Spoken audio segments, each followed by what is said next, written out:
My name's Traci Johnson. I am from Nashua Baptist Church in Nashua, New Hampshire. Um, and I've taken lots of different roles on this training team thing. Decorating has been a good one for me. Directors has been a good one. For some reason this year, I was just really led by the missions component. So I really wanted to kind of talk about the missions and hope that, and I pray that all of you who are doing VBS kind of put this section or this as your front and center. I think sometimes missions gets cut, and maybe lost in the dancing and decorating. So I want to make sure that we kind of keep this front and center. The whole purpose of VBS is to share the gospel. And so what better way to do that than through our missions time? Just so you know, I am totally okay with questions in the middle. It's not going to interrupt me. So you can keep your screens on, you can keep whatever you want and just interrupt as at will. I'm cool with that. So the nice part about VBS this year is the memorization verse. I might actually be able to remember this one. When they get too long, this brain just does not remember these. So you will seek me and find me when you search for me with all your heart. And the other beauty of this is Lifeway has finally heard back from us enough times that we like that when it's in one of the songs. And so to have the kids sing it helps them remember it. So that's a good pairing. All totally not mission stuff, guys, but anyway. All right. So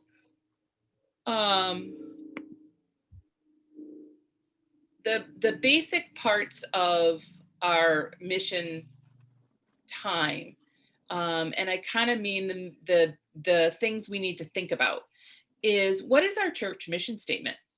What exactly are we about in each of our churches? And that should be kind of first and foremost in our minds.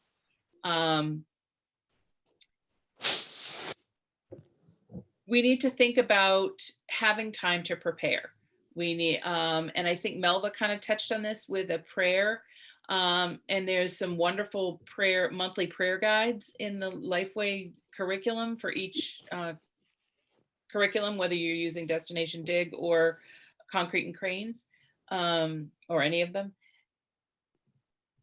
When I was directing, I really liked the fact that I had somebody on target for that. And what she did is she would post it each week or each day, kind of what the prayers were leading up to VBS. And so that was an important part of our preparation. We are starting early, so it's always good to kind of have that time to prepare and get ready for it. What resources do you have? What's available to you? And we're talking about building resources or land resources if you are hosting one outside. Personnel resources. What kinds of people do you have in your church community that you can call on? Do you have a gym teacher who would be really good for rec? Do you have somebody who is perhaps a church planter or has been on a missionary trip who might lead your missions rotation, who might add that extra level of personnel? When the other piece to this, and we'll get to it a little bit later, is what do we have at the BCNE that you can use? Decorating I put in there because certainly the missions has a certain decoration element to it. And then there's a kids project that I think is really cool. So what is your church's mission statement? Why are you creating this in your VBS in the first place? Why are we putting that in to the front and center of why we're doing VBS? And I think that is why I think that mission should be so high up on the priority list.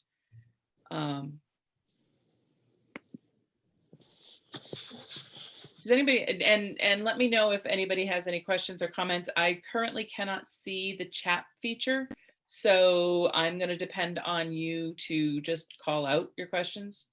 I'm afraid of moving my cursor to someplace and making everything go away. I'm having a few technical difficulties right here. Okay, well, I have one thing, a state Navy question, in missions. In Lifeway Destination Dig, it has the missions in there, and we're gonna stick to the way the book has designed it. So is that, are we talking about that mission in particular? Or if somebody wanted to design their own mission efforts? I am particularly talking about the Lifeway missions Okay, component and the book. But I really think that the Lifeway mission curriculum needs yeah, to be married to your church mission. gotcha. And sometimes we see it as a separate entity of VBS. And Right. I just want us to remember to bring that together with our church's mission, because the Lifeway is really the curriculum. It is not the director. The church is the director. You know, the church is what is the stronghold. That's what's going to be there after this is gone. So that was a really good question.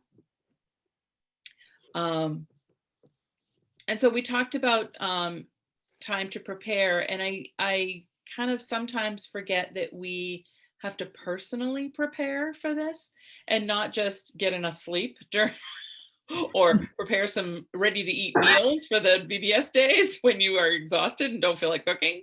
But prepare your heart, do some of your own praying.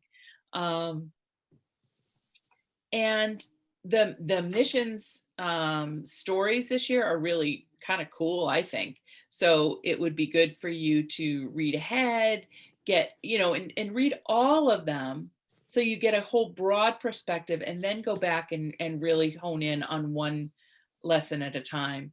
And again, use your director, use your other staff and your pastor to kind of help you with this. Use some of the resources in BCNE.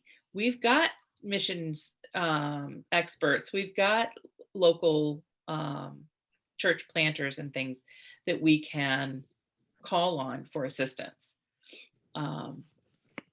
So the daily stories this year there's two. There's an ongoing story about a missionary in London. Okay. And then there are daily stories about church planters in North America. And so that's what made me kind of think that we have a church planter kind of designation staff at BCNE. Why not invite one of them up on a day to see if they could come at least just be part of your VBS? Why not reach out to them and talk to them about what are the challenges and pitfalls or whatever, so that if they can't come to you, you can get their expertise. But the stories are still really cool. You may choose to just do one. You may choose to do the one story for all 5 days. You may choose, depending on the time frame that you have. I would hope that you could really kind of do a little bit of both, because I think there's a difference between being a missionary in a foreign country and being a church planter in North America. There are some fundamental differences, and you might be able to get kids to understand that. So what kinds of resources do you have in your church? What kinds of curriculum do you already have? Maybe you are financially strapped this year and you need to really cut back. Do you have some curriculum that you can use from previous years? I think sharing the love of Christ with our children and with perhaps the non-believers and the community at large is way more important than what curriculum you're using. So use what is good for your church. What kinds of finances do you have? Do you have donations that, and the kids project is all around gardening.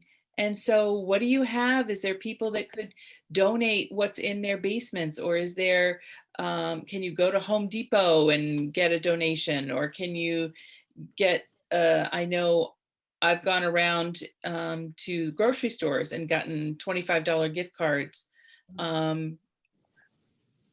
What kinds of flyers are coming out? And so if you have a flyer to Michael's and you can pick up 10 little planter pots, well, maybe 3 other people in your church can do the same thing.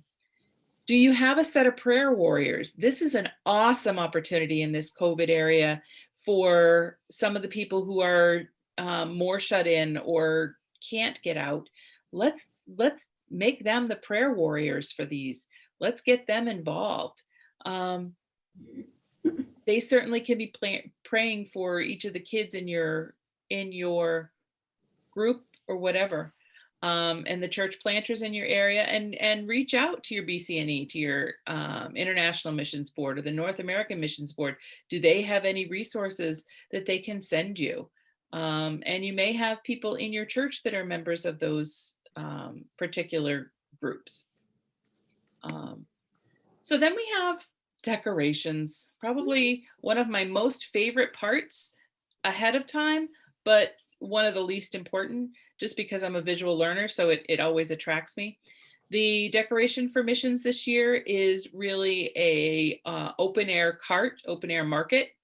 And so kind of talked a little bit about how you could do that. You can take this utility cart and just put a sun umbrella above it, and to act as this overhang here, and put some boxes of pretend fruits and vegetables in there, and you're done.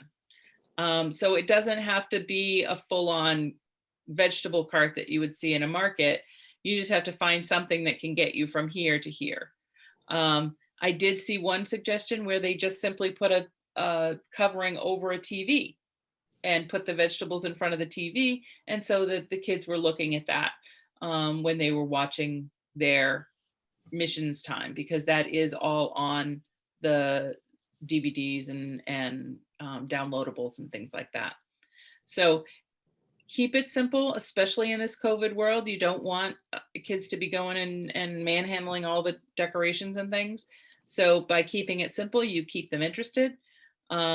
I do suggest that you put your decorations kind of near the focal point of where you'll be working. Otherwise, you have kids looking over here while you're working over here. So just a suggestion. That's why I kind of like the idea of the awning over the TV. It's kind of like, here's our focus. Here's where we're going to look. The missions project is planting seeds that you can then take to shut-ins, to nursing homes, to other places in your community where people might want to have the growth. You could plant flowers, or you could plant vegetables, or whatever. But each kid can take a pot and put some dirt in it and put some seeds in it and write a tag that can go on it that would share our love. And we wouldn't necessarily have all of the children walk out to every nursing home, but perhaps you could have one person that would be designated, or a couple of people designated, to go to different venues in your community to distribute them. And maybe kids would be like, well, my grandma hasn't been out, and so maybe they could take one to their grandma or the lady next door, so that the kids can see that it can be on a global scale, like the missionary in London, or it can be on a real local small scale, like some of these church planters are using, that they are really they start very small. It starts with 1 or 2 people. And so giving kids the idea that we can go big or go little, and it doesn't really matter as much. What we really need to remember is that we can't continue the connection until you make a connection. And so I think what we want is to not only make a connection to our children, but we want to make a connection to Christ for the children. We want to make children understand that through missions, we can reach more people. And that I think it's not a bad idea to include to the children that VBS is a church mission, that this is the way we share information. And I heard a very interesting idea when we were doing one of the trainings. And I thought, oh, that's a great idea of equipping our children as missionaries. Purchase some of the shirts for some of the children to wear to school or to their events, so that then when kids say, well, what's that? They have the words to be able to say, oh, this is our VBS. We're going to have fun this year. Do you want to come? As a kindergarten or first grader, but as a third or fourth grader, you could say, this is our VBS and we're having a blast this year learning about Jesus. Would you love to join me? And being able to teach our kids to be missionaries in their own communities. And I just thought kids sometimes have a hard time bringing the subject up. Well, frankly, there's a lot of adults who have a hard time bringing the subject up too. But the shirt is a great advertisement for that. I thought the t-shirt's a really great idea. It keeps the kids reminded of what's going on.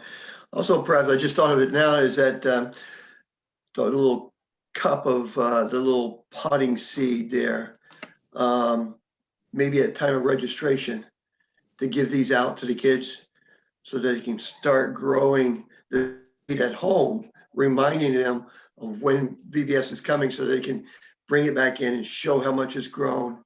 And then perhaps feeding a lesson from that point of view of what they did at home. Now they're bringing it into the world or into the classroom, sharing that growth. Yeah. That's a really great idea. I like that. Of even having the kids stop by the week before, to pick up your packet. Yeah, exactly. Might be a way to get them excited, and then have them in turn say, oh, it's coming. So maybe can my friend come with me? Yep. That's a really great idea. One thing we try to do is find a few people, maybe one or two people, to volunteer for the VBS that is not involved in church or may not even be a Christian, to come and be a part. They may just be crowd control or whatever, but they're going to be exposed to the teaching of all this while they're volunteering.